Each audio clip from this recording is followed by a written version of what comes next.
Hello friends, welcome to study कर। मैं हूं आपका दोस्त प्रभाकर। आज के इस लेक्चर में हम डिस्कस करेंगे अंतर्राष्ट्रीय संगठनों में नाटो और यूनाइटेड नेशन को। अक्सर यहां से आपके एग्जाम में क्वेश्चन पूछे जाते हैं नाटो और यूनाइटेड नेशन से रिलेटेड। तो दोस्तों, इन दोनों को हम विस्तार में समझने की कोशिश करेंगे क्योंकि ये अभी हाल ही में चर्चा में ही रहे हैं ये दोनों संगठन। तो एग्जाम में यहां से क्वेश्चन बनने की भी उम्मीद है। तो आप इस पूरे लेक्चर को लास्ट तक जरूर देखिएगा। पसंद आता है तो आप इसे लाइक करें और शेयर करें सभी दोस्तों को सभी सोशल मीडिया प्लेटफॉर्म पर। सबसे पहले बात करते हैं दोस्तों नाटो की। तो नाटो का फुल फॉर्म आपके एग्जाम में पूछा जा सकता है। तो नाटो का फुल फॉर्म होता है नॉर्थ अटलांटिक ट्रीटी ऑर्गेनाइजेशन, यानी नाटो एक संधि संगठन है। ट्रीटी का मतलब होता है संधि। दोस्तों, नाटो की स्थापना सोवियत संघ के खिलाफ सामूहिक सुरक्षा प्रदान करने के लिए की गई थी। यानी हम ये बोल सकते हैं कि नाटो की स्थापना सोवियत संघ यानी रूस के खिलाफ सामूहिक सुरक्षा प्रदान करने के लिए की गई थी। इसकी स्थापना अप्रैल 1949 में हुई थी। किस संधि के अंतर्गत? उत्तरी अटलांटिक संधि, जिसे वाशिंगटन संधि के नाम से भी जाना जाता है। तो इस संधि के अंतर्गत इसकी स्थापना की गई थी। दोस्तों, इसके मूल सदस्य कौन कौन से हैं? तो नाटो के जो मूल सदस्य हैं वो हैं Belgium, Canada, Denmark, France, Iceland, Italy, Luxembourg, Netherlands, Norway, पुर्तगाल, यूनाइटेड किंगडम और अमेरिका। ये इसके मूल सदस्य हैं। चलिए अब हम बात करते हैं दोस्तों मैप की। तो मैप में देखिएगा, आपको ये जो नीला कलर दिखाई दे रहा है ये देश नाटो के मेंबर हैं, और ये आपको जो रेड कलर में दिखाई दे रहा है ये है रूस। तो इस रूस या उस समय का जो सोवियत संघ था, इसके खिलाफ सामूहिक सुरक्षा प्रदान करने के लिए ही नाटो की स्थापना की गई थी। ठीक है दोस्तों, नाटो के कौन कौन से सदस्य हैं, चलिए इसको डिस्कस करते हैं। कौन कौन सा सदस्य कब शामिल हुआ, इस बात की चर्चा करते हैं। ग्रीस और तुर्की 1952 में शामिल हुए थे। पश्चिमी जर्मनी 1955 में शामिल हुआ था। बाद में 1990 में यही पश्चिमी जर्मनी जो है वो जर्मनी के रूप में शामिल हुआ था 1990 में। स्पेन की बात करें तो ये साल 1982 में शामिल हुआ था नाटो में। चेक रिपब्लिक, हंगरी और पोलैंड 1999 में इसमें शामिल हुए थे। Bulgaria, Estonia, Latvia, Lithuania, Romania, Slovakia और स्लोवेनिया, ये सभी देश जो हैं दोस्तों साल 2004 में शामिल हुए थे। अल्बानिया और क्रोएशिया साल 2009 में। इसके अलावा मोंटेनेग्रो साल 2017 में और उत्तर मैसेडोनिया जो है साल 2020 में इसमें शामिल हुआ था।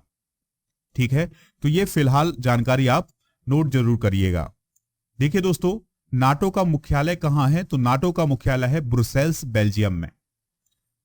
नाटो के महासचिव कौन है वर्तमान में? तो उनका नाम है जेंस स्टोल्टेनबर्ग। क्या नाम है? Jens Stoltenberg. दोस्तों, इसका उद्देश्य है राजनीतिक और सैन्य साधनों के द्वारा अपने सभी सदस्यों की स्वतंत्रता और सुरक्षा की रक्षा करना।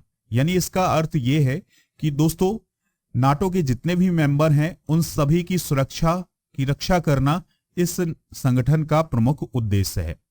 देखिए दोस्तों, नाटो अपने संविधान के आर्टिकल 5 के अनुसार सामूहिक सुरक्षा प्रदान कर रहा है।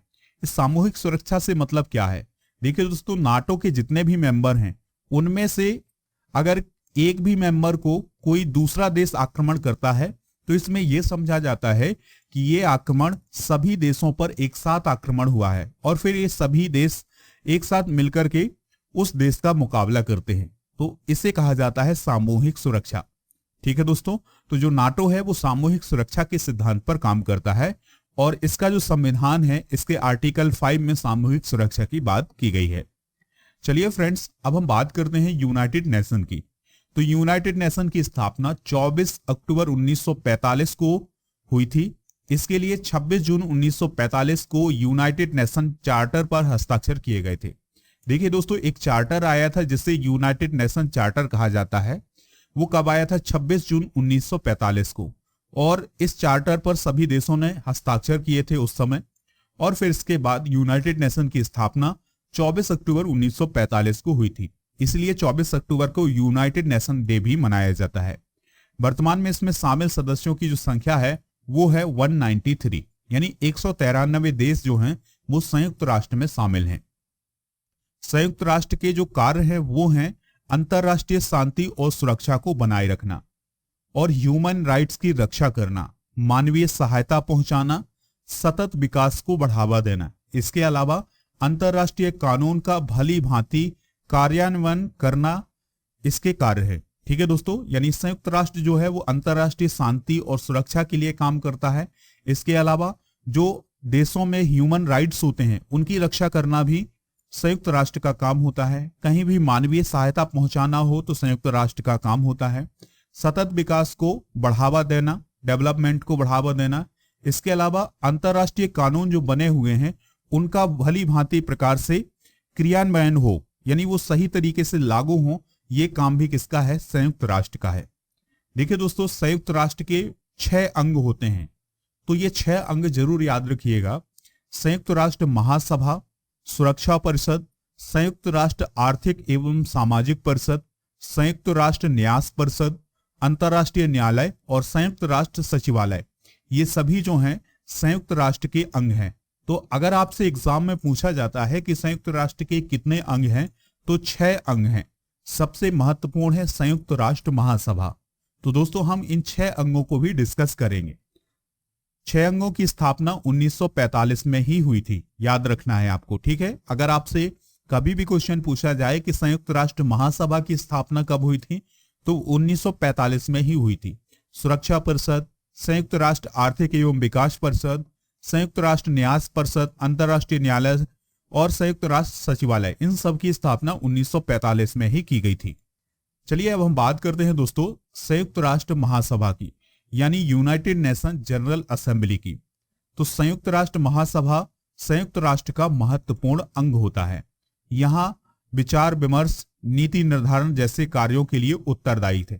यानी दोस्तों सभी देशों के बीच विचार विमर्श और नीति का निर्धारण इसी संयुक्त राष्ट्र महासभा के अंतर्गत किया जाता है।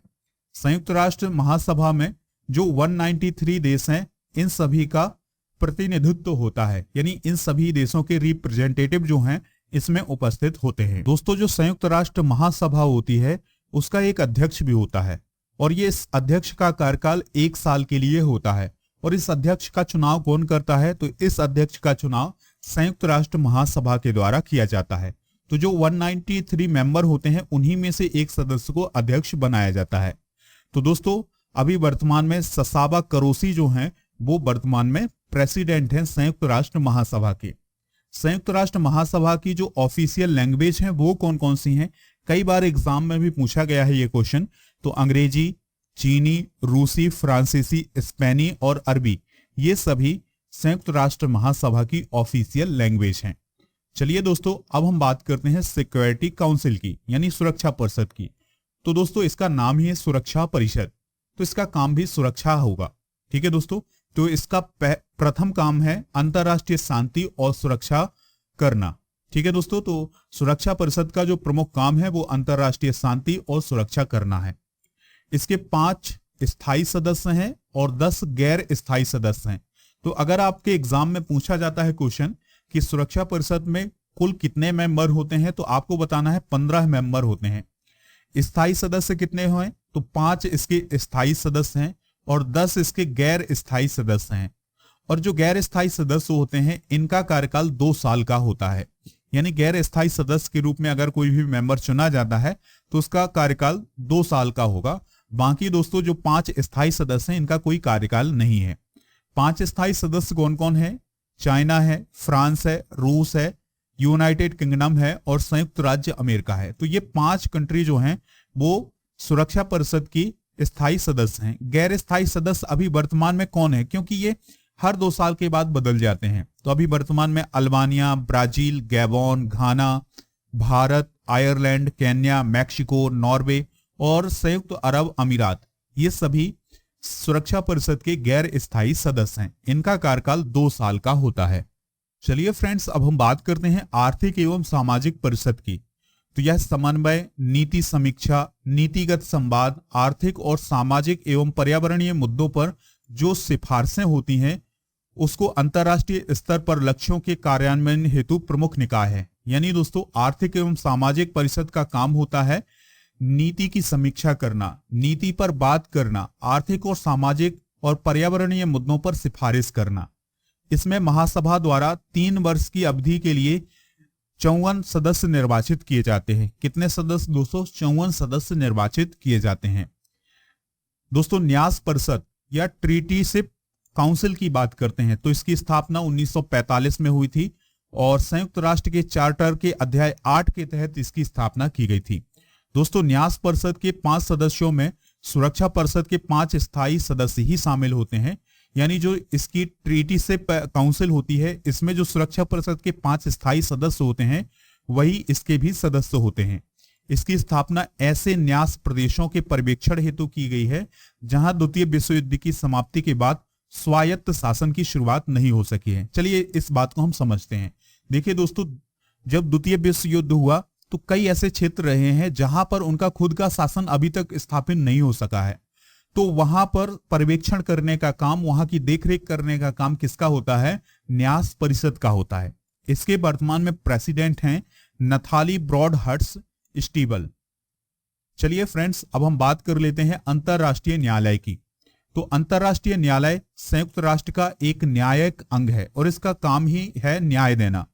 तो दोस्तों यह जून 1945 में संयुक्त राष्ट्र के चार्टर के द्वारा स्थापित किया गया था और अप्रैल 1946 में इसने अपना कार्य शुरू किया था। इसका मुख्यालय कहाँ है? कई बार एग्जाम में भी पूछा गया है, अंतरराष्ट्रीय न्यायालय का मुख्यालय कहाँ है? तो इसका मुख्यालय है नीदरलैंड में। तो नीदरलैंड का जो हैग शहर है वहां पर इसका मुख्यालय है और हैग में जो पीस पैलेस है यहां पर इसका मुख्यालय बनाया गया है। चलिए फ्रेंड्स, अब हम बात करते हैं सचिवालय की, यानी सेक्रेटरीट की। तो सचिवालय में संयुक्त राष्ट्र महासभा के सचिव एवं हजारों संयुक्त राष्ट्र कर्मचारी सदस्य इसमें शामिल होते हैं। यानी संयुक्त राष्ट्र के जो महासचिव होते हैं और जो संयुक्त राष्ट्र के कर्मचारी होते हैं वो इसमें शामिल होते हैं। अब इसका काम होता है कि संयुक्त राष्ट्र महासभा और संगठन के जो प्रमुख अंग हैं उनके द्वारा जो दिन प्रतिदिन के काम होते हैं उनको इसमें पूरा किया जाता है। तो कहां इसको पूरा किया जाता है? सचिवालय में पूरा किया जाता है। संयुक्त राष्ट्र के महासचिव कौन है दोस्तों? उनका नाम है एंटोनियो गुटेरेस और ये किस देश के हैं? याद रखना है, ये पुर्तगाल के हैं। तो ये क्वेश्चन भी आपके एग्जाम में पूछा जा सकता है कि संयुक्त राष्ट्र के महासचिव कौन है? तो वो है एंटोनियो गुटेरेस, जो कि पुर्तगाल के हैं। दोस्तों आपको ये जानकारी कैसी लगी कमेंट बॉक्स में जरूर बताइएगा। और अगर आप किसी भी एग्जाम की तैयारी कर रहे हैं तो आप हमारे एप्लीकेशन को डाउनलोड कर लें, यानी आप हमारा ऐप डाउनलोड कर लें, जिसका लिंक आपको डिस्क्रिप्शन बॉक्स में मिल जाएगा। यहाँ पर आपको daily current affairs, monthly current affairs, ये सभी फैसिलिटी उपलब्ध हैं। तो दोस्तों आप ये पीडीएफ भी डाउनलोड कर सकते हैं और जितने भी इंपॉर्टेंट पीडीएफ हैं वो सभी उपलब्ध हैं वहां पर, तो आप इनको डाउनलोड कर लीजिएगा।